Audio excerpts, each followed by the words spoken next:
Hey, you, get off of my cloud! This is Sega Masters.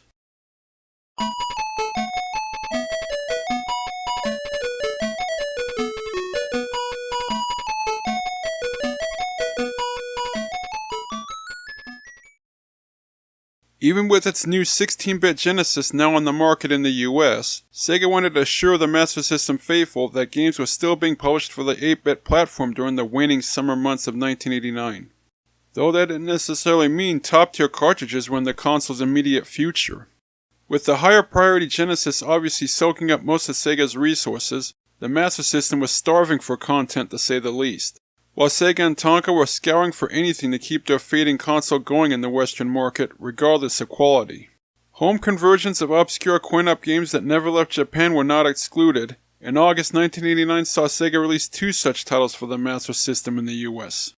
We've actually already looked at one of them not too long ago, Captain Silver, which was a port of a rather forgettable hack and slash from Data East that Sega somehow thought was good enough for their console. It is worth noting that the North American release was heavily cut down from the version that appeared for the Master System in Japan and Europe a year earlier, since Sega wasn't exactly pouring too much money and effort into their 8-bit console during this time. Today's video focuses on the other such title released in the US that same month, Cloud Master.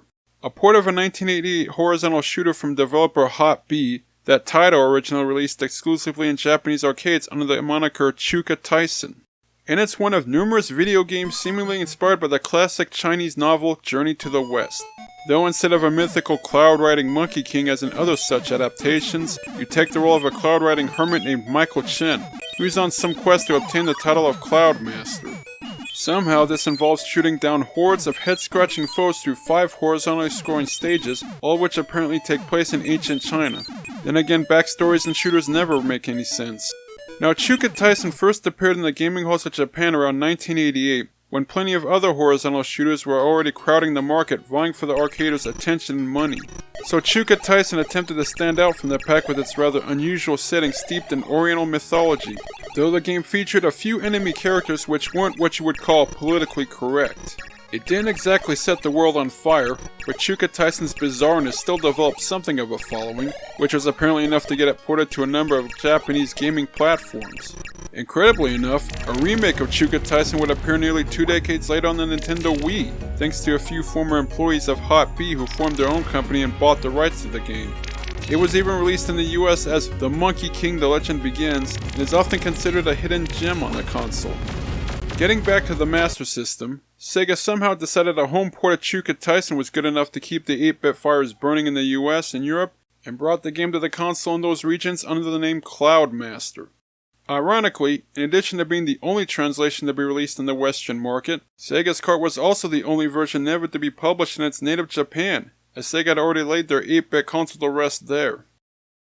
Cloud Master is a mostly faithful conversion of the Chuka Tyson coin-op, and plays about just as you'd expect despite its unusual setting. You glide through each stage taking out the hostile forces that come your way with your Kai Force, while maneuvering your way around the projectiles that shoot back at you. Certain enemy formations drop one of a few power-ups when defeated that can increase your speed, enhance your firepower, and even bless you with automatic fire. Plus, your primary weapon can be powered up multiple times to easily cut down anything that comes your way. A mid-boss is waiting to confront you a third of the way through the level, riding on his own cloud and shooting waves of lightning bolts at you. It takes quite a few hits to knock this bloke out, but successfully felling him will cause a mystery door to appear. Entering it will take you to this bonus room offering you a selection of 4 secondary weapons, one of which you can pick to equip. Among your choices are multi-directional shots, bouncing bombs for ground-based targets, a flaming snake-like weapon, the ability to shoot mini versions of yourselves, and others. Once you make your decision, it's back into the fray, and pushing button 2 will deploy your auxiliary weapon, which can be unleashed as many times as you wish as there is no limit to their use. Another mid-boss is found later on in the stage, and beating him allows entry back into the bonus room, giving you the opportunity to either power up your current secondary weapon, or switch to a new one should you feel the need. While the auxiliary attacks are a nice feature, and each bonus room does offer a decent selection, only a few of them are actually worth using. The others aren't really helpful to your assault. You might think that each level concludes with a battle against a massive boss, and you'd be correct. Eventually you're transported to a separate screen to do battle with the end level guardian, each of which has a rather unusual if not humorous design, such as this giant phoenix we're seeing here. Nevertheless, these confrontations follow the usual pattern of you trying to pepper the boss in their vulnerable spot with enough hits to knock them out, while weaving through the projectiles they constantly spew back at you.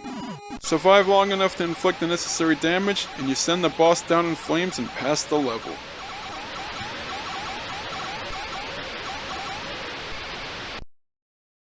Then you're treated to this rather drawn-out intermission that shows Mike conversing with this giant monk, who I'm guessing is his mentor or something like that. In any case, he'll reward you with bonus points and a few words of encouragement before sending you on your way to the next location to repeat the process. Cloudmaster consists of 5 total stages, each of which changes the location and enemies you face, yet unfold in basically identical fashion. Once you look past the unusual setting and theme, you realize all Cloudmaster offers is the same straightforward side-scrolling action that's been done many times before in other shooters of the time, right down to the standard power-up system. And it doesn't really bring anything new or true unique to the table either. It even follows the usual difficulty formula many 1980s blastathons adhered to. You start out rather slow and weak, barely able to hold your own against the constantly advancing hordes, and will need to grab any power-ups you can to enhance your odds for survival.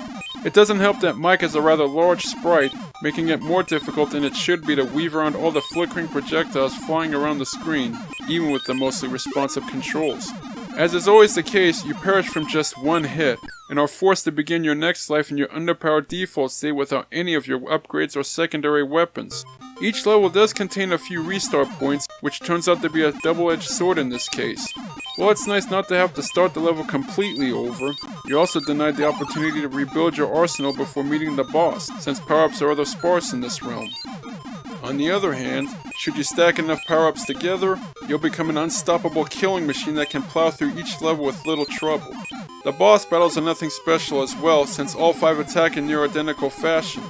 While it's not too difficult to find their weak spots, these fights can seem to drag on for too long since it'll take a good few minutes of continuous shooting to make them go down, regardless of your weapon's strength.